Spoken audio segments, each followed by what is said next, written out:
Good afternoon and welcome into a new episode of the Capitol View webcast brought to you by the Daily Journal and djournal.com. Coming to you normally every Monday, talking about what's going on with the state legislature with Bobby Harrison, our Capitol Bureau Chief. Actually didn't have an episode last week. We took the week off, but we're back. And we didn't have this episode yesterday because it was Memorial Day.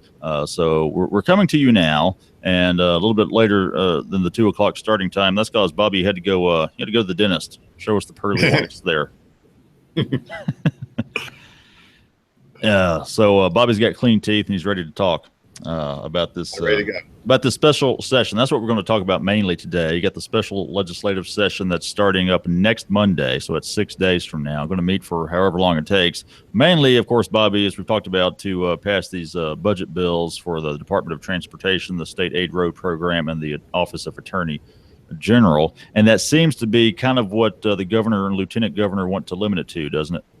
Yeah, that's. I mean, we've had all sorts of rumors going, from the lottery to other sources of generate revenue for transportation, but it looks like it's just going to be to pass the budgets that there were agreement upon during the regular session to pass, but died for various reasons. And it seems like they're going to come in to do that, which if that's about all they do, it should be in 1 or 2 days. The governor talked about the other day adding stuff to the special session call, dealing with making some adjustments to the structure of the way the state develops the budget to satisfy concerns of some of the rating agencies like Moody's and Standard & Poor's and right. Fitch's. It's kind of given the state bad report cards in recent years, but nobody's really sure what can be done in a special session to deal with that in a limited amount of time. But we'll just have to see. So far, the governor just said we're going to have a special session on what is that, June 5th, but he has yet to say exactly to issue what they call an official call, which would tell exactly what will be on the agenda for that day. Yeah, but he did give some clues last week, he and the Lieutenant Governor Tate Reeves, about what wouldn't be on the agenda. I know there's been a lot of talk about the state lottery, Bobby. It looks like that's not going to make it on the agenda. They've been studying the issue. Of course, the Philip Gunn, the House Speaker, recently formed that committee. And right now, Bobby, they're just still in the process of gathering info. I mean, they're still got to travel to surrounding states that have lotteries to gather some info on the possible economic impact and whatnot. So really, Bobby, it would be kind of a rush job to try to get the lottery on there, wouldn't it? Yeah, but the governor did create some news a few weeks ago when he said he'd be willing to add the lottery to the special session with the lottery revenue going to pay for transportation needs if the powerful Mississippi Economic Council would get behind it. And the MEC never said they wouldn't get behind it. They every time you ask them, they said they were still studying the issue. But the governor said last week, definitively that he was not going to include the lottery in the special session. So we can mark that issue off the table for the special session.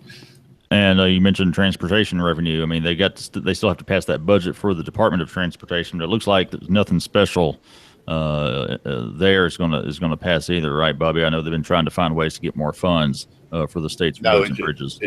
It's just going to be their general budget that they pass every year, and it won't have many changes from that. It doesn't appear, which the Department of Transportation is funded through A, federal funds, and B, primarily the primary state fund. By far, the primary state fund is the 18.4 cent per gallon tax on motor fuels, on gasoline, if you will. Yeah. And there's various groups saying that's not enough money anymore to address all the needs. But there's going to be any other revenue for transportation for the upcoming year other than that regular source of money they get every year. And but going back to the lottery for a minute, Bobby, again, it's an issue they're studying in depth, it looks like. And you had a story last week. You talked with Richard Bennett. He normally chairs the House Gaming Commission, right? Gaming committee, that's right. Gaming committee, yeah. So he knows, he's familiar with this general territory, and he says, they're not going to make a recommendation per se. They're just going to try to gather all the facts. And we've talked all about Philip Gunn. He wants to gather info that would disprove the notion that it would be a big boon for the economy. It seems like, though, and we know his position, but it seems like the committee itself, Bobby, is just going to try to play it as straight down the middle as possible, I guess. Yeah, and I think that that's giving Gunn the speaker the benefit of the doubt. The speaker has made clear that he's against the lottery, and he doesn't think there's going to be facts gathered that's going to change his mind. But he did form this committee to the special committee to study the issue, and and I think that the general feeling is that sometimes after this committee finishes its work, there's going to be a serious consideration of the lottery in the legislature, in the House, and and the speaker may vote against it, but the general feeling is that he won't block a vote on the issue. And Right. many people think there's just a straight up and down vote that the lottery will pass in the House and the Senate also. And of course, the committee held its first public meeting, I think, on Thursday. Bobby had some onlookers there, had some lobbyists there, and of course, it's a 9-member committee. We do have a couple of Northeast Mississippi lawmakers on the committee, Nick Bain and Mac Huddleston. So, what was that first public meeting really about, Bobby? I mean, it only lasted like half an hour, I think. Yeah, they were just going over pretty much the basics, and they're gonna they talked about the history of the lottery. I didn't I found it interesting that it went back to Italy and the merchants in Italy in the Middle Ages, and then sort of spread from there. And it was actually a source of revenue for the 13 colonies early on in the forming of America, before America was formed, when it was still part of Britain. But it was a source of revenue because the thing about the colonists didn't have any way to levy taxes or to generate money for public projects any other way. So they turned to the lottery. And so, in the 1800s, there was one. Louisiana had the sort of national lottery, the Louisiana Lottery Company, I think it was called, and that was the lottery in the 1800s, and it was incidentally right with corruption. So Congress outlawed the lottery, and then it slowly began to come back in the 1960s. And now every state has a lottery except for 6, and of course we're one of those 6. And you look at some of the numbers of surrounding states. You had this in your story for fiscal year 2016. Arkansas brought in about 85 million from its lottery. Louisiana about 178 million. Tennessee 394. For Mississippi, Bobby, we'd probably see numbers closer to Arkansas, wouldn't we? Right. Of those 3 states, our population is more comparable to that of Arkansas. So there's some thought that would bring in about the same amount of money as Arkansas. And when this committee goes to study the lottery and the impact it'll have, I mean, we talk a lot about the economic impact, but obviously, Bobby, they're also looking at the social impact. As we know, there's a particular type of impact that any form of gambling can have on society, for better or worse. And then the operational issues, as Richard Bennett pointed out, you can't. It's not just an easy turnaround to say, here, we're going to have a lottery, let's implement it. I mean, you got to figure out who's going to oversee it. You got to figure out exactly where the revenue is going to go. I know they talked about sending it directing a lot of it toward transportation needs. Bobby, it does seem like a pretty complex thing to get it in place and get it going. Right.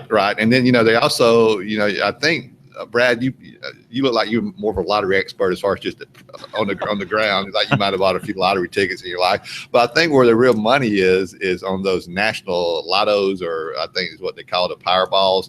And I think the state has to have certain things in place to be able to participate in those national events. And I think that's where the money is for the states. I think that's what Arkansas found out a few years ago. Before Arkansas got into the national game, they were making, somebody told me their revenue was more like 30 to 40 million instead of 85 million. So, right. So that takes time to set up. And then, is it going to be an independent commission to oversee the lottery? Is it going to be overseen by the state gaming commission, which also already oversees and regulates the casinos in the state, and also the charitable bingo games, which is a huge thing. And then, even during that meeting last week, there were members of the political arm of the Southern Baptist Convention. The Southern Baptist Convention in Mississippi, they were there, and they were opposed to the lottery. They think it's, from a social standpoint, is bad policy from the state. Yeah. And, there is the argument that the lottery doesn't generate new revenue. It just directs the way existing tax dollars are spent instead of spending money to go to a movie. that generates tax revenue for the state. They may spend money to buy lottery tickets. The citizens might. So that's another thing they got to study and look at. Brad, through this whole process, I think what's changed about the lottery, and made people like Governor Bryant, who had been opposed for it for years, reconsider, and now says he at least willing to consider the issue, is the fact that you have so many people from Mississippi going out to Tennessee and to Arkansas and to Louisiana to buy lottery tickets, and that's money that leaves the state, and the state and the state doesn't get anything for that money. Now, one thing Bennett talked about, they have to factor in, when they factor in the revenue generated in Mississippi, it's going to be revenue generated in Mississippi now, and then revenue generated if Alabama adds a lottery. Alabama is one of those 6 states that doesn't have a lottery. So if Alabama adds a lottery sometimes after we do, that would take money away from us, just like I'm sure if we add a lottery, it's going to take at least some money away from Tennessee, right, Arkansas, and Louisiana. Yeah, that's a factor to consider. Mississippi getting a lottery, you'd bring in some people from Alabama who would want to cross state lines to buy lottery tickets. So I'm sure that's something we'll see definitely during the 2018 legislative session starting in January.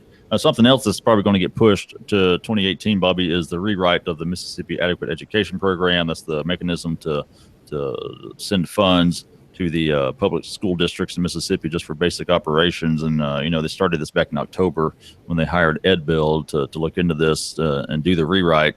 I don't think we really expected it to get for them to squeeze this into the special session, Bobby. It certainly does look like they need more time on this.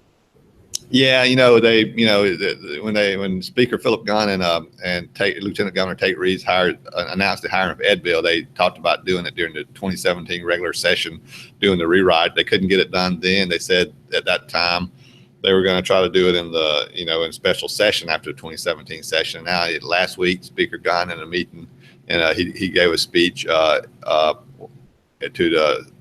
some folks in journalists and whatnot in Jackson, where he pretty much indicated that it's going to be pushed back even farther to the 2018 session. And some people are questioning now whether it's ever going to get done. It's like kind of like what President Donald Trump said about healthcare. He knew it was so complicated. Maybe education refunding formula. Who knew it was so complicated?